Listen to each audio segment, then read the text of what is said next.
Welcome to visual mapping as a note-taking tool. You'll have now watched an introduction to visual mapping and you'll have a clear understanding of how to put a visual map together. Now, do you sometimes find it hard to remember facts and figures when revising for exams? Do you ever get bored when you're looking at revision notes? Would you like to find a more enjoyable way to revise? If you've answered yes to any of these questions, then you're going to find this session really useful. We are now living in the information age. Every single day you're going to be exposed to documents, books, articles, newspapers, emails, the World Wide Web. Now more than ever, it's really important to be able to manage this information if you want to keep up in the modern world. Now, visual mapping is one technique that can help you to do this. When you're studying, you've got to do a lot of reading, and quite often the information we read can look a little like this.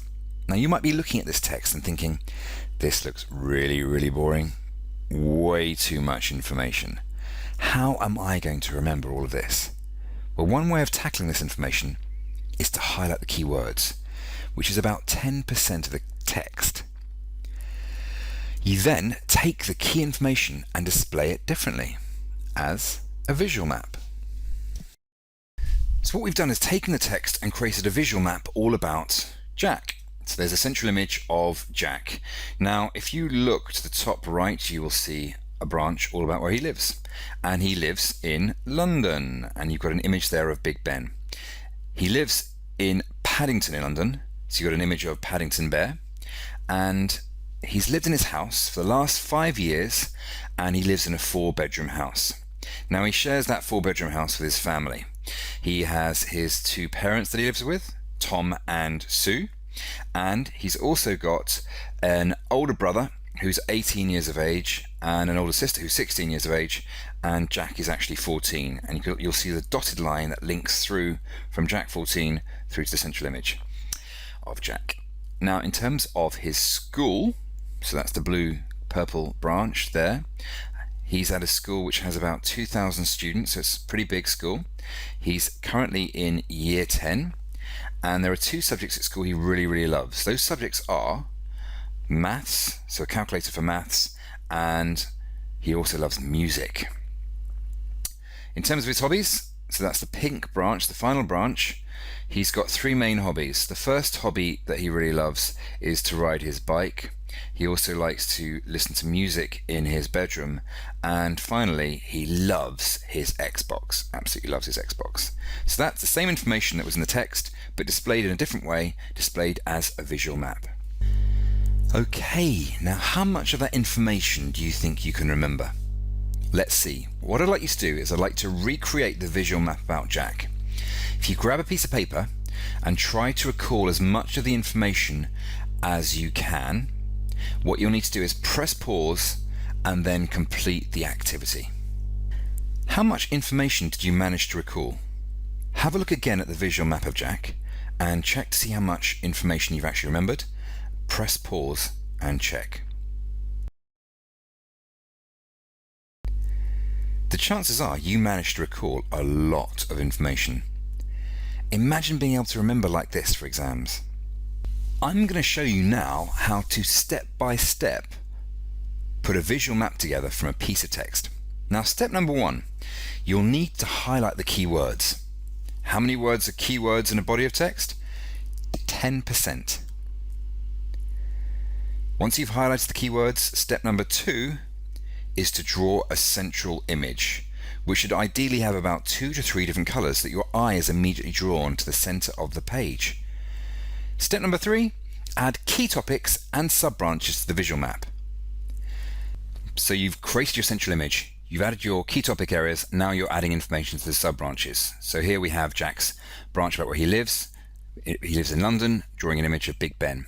You then complete the rest of the information right through to the end, adding all the information, and the beauty of the visual map is you have all the detail but on one picture, and that really helps with memory.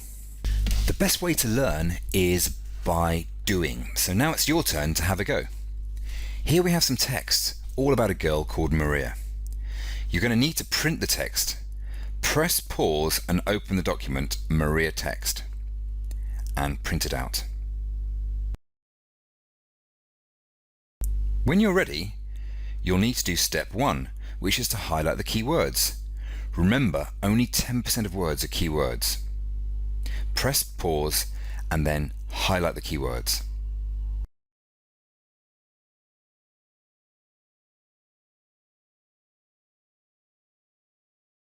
Step 2 is to draw a central image of Maria.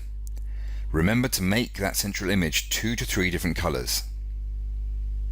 Press pause and complete the central image.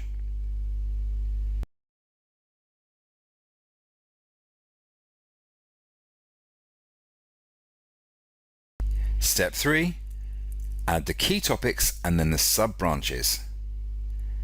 Press pause and add this information to the visual map.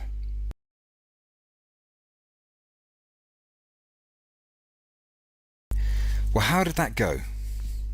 What I've got here is an example of the Maria visual map. You've got the central image, the key topics, and the additional information.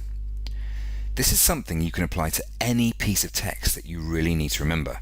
It's an amazingly powerful revision tool, and it will really help you with your exams.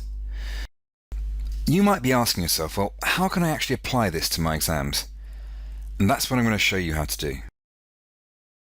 You might be studying your GCSEs and have 9 subjects in total you've got to revise for. We're going to pick one of these subjects and apply visual mapping to them. The subject we're going to focus on is biology. I'm going to create a mega map of the biology curriculum. Now, there are lots of different exam boards, but you might, for example, be using the exam board AQA. If you go online, you'll be able to find the curriculum. You then print it off, and once you've printed it off, highlight the key headings. The next step is to map out the entire curriculum. So remember, with a visual map, you've got to have a central image, then you have your branches, you then have the information that's connected to those branches.